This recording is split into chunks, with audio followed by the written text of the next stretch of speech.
Halo, Assalamualaikum warahmatullahi wabarakatuh. Kembali lagi di mata kuliah Strategi Belajar dan Mengajar Akuntansi bersama saya, Bu Asa.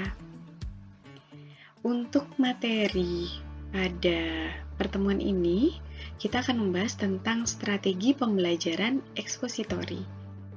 Nah, bagi yang penasaran tentang strategi pembelajaran ekspositori, mari kita dengarkan dan baca-baca materi berikut ini. Menurut kamu, apa sih yang dimaksud dengan strategi pembelajaran ekspositori? Mungkin ada yang sudah pernah mendengarkan ataupun sebelumnya sudah membaca tentang pembelajaran ekspositori.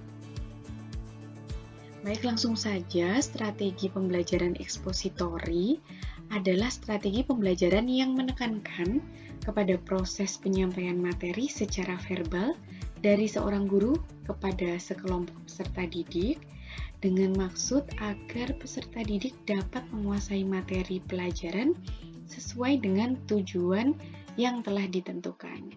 Nah, pengertian ini saya ambil dari tulisan Sanjaya 2011 ya, mungkin teman-teman bisa mencari juga. Nah, dari pengertian ini sebenarnya bisa kita garis bawahi bahwa strategi pembelajaran ekspositori ini merupakan teacher center alias berpusat pada guru. Di sini bisa kita lihat bahwa dia menekankan kepada proses penyampaian materi secara verbal dari seorang guru kepada sekelompok peserta didik. Artinya, berarti dalam strategi pembelajaran ekspositori itu, guru menjelaskan, memberikan ceramah kepada peserta didiknya. Oke, kita lanjut pengertian strategi pembelajaran ekspositori, tapi dari penulis yang lain, yaitu dari Guru Singa dan Sibarani tahun 2011, yang dimana dia bilang strategi pembelajaran ekspositori merupakan strategi pembelajaran yang menekankan kepada proses penyampaian materi secara verbal.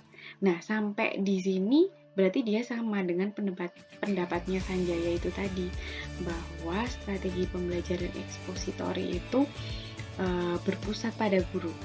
Karena di sini memang penyampaian materinya secara verbal, hanya dari guru, dalam bentuk ceramah ataupun diskusi.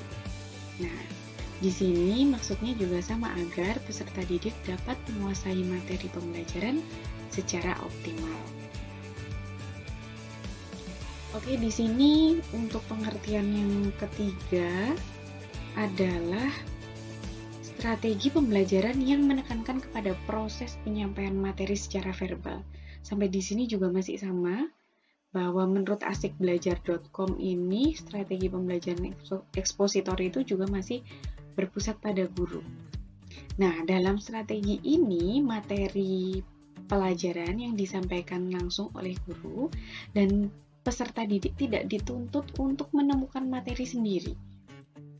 Nah, materi pelajaran seakan-akan sudah jadi gurunya tinggal memberikan saja kepada peserta didiknya.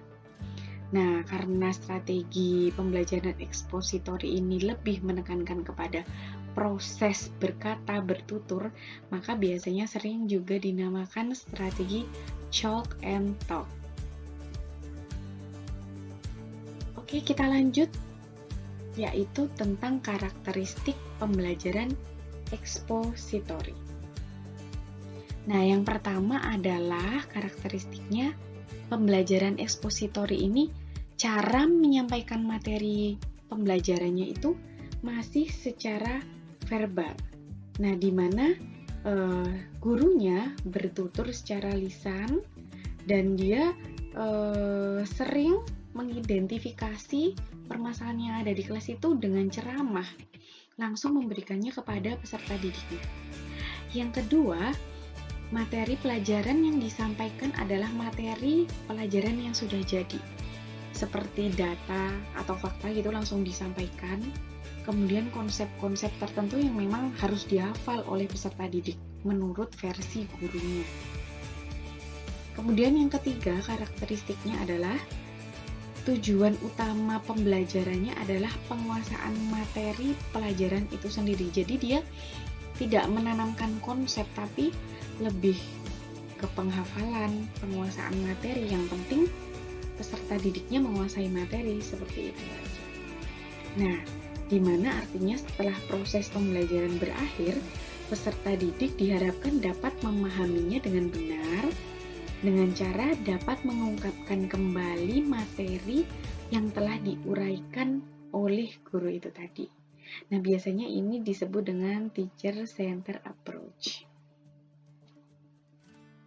Kemudian kita bahas yang selanjutnya, yaitu prinsip-prinsip strategi pembelajaran ekspositori. Yang pertama adalah berorientasi pada peserta didik. Yang kedua adalah prinsip komunikasi. Yang ketiga adalah prinsip berkelanjutan.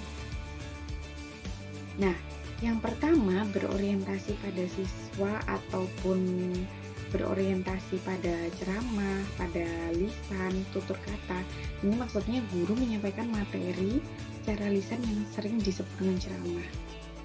Kemudian yang kedua tentang prinsip komunikasi, maksudnya di dalam materi tersebut guru memberikan pelajaran yang berupa konsep dan fakta sehingga peserta didik tinggal menerima dan memahami tanpa ada konsep. Seperti yang kita bahas di karakter tadi ya. Kemudian yang ketiga tentang prinsip berkelanjutan.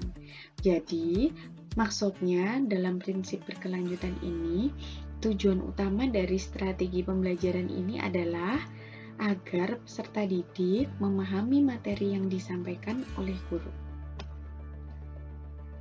Oke, sampai di sini apakah teman-teman capek, lelah? Oke, ada yang iya dan tidak.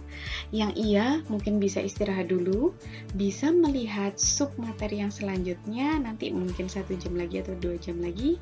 Yang tidak capek bisa melihat sub materi yang selanjutnya di link YouTube yang lain.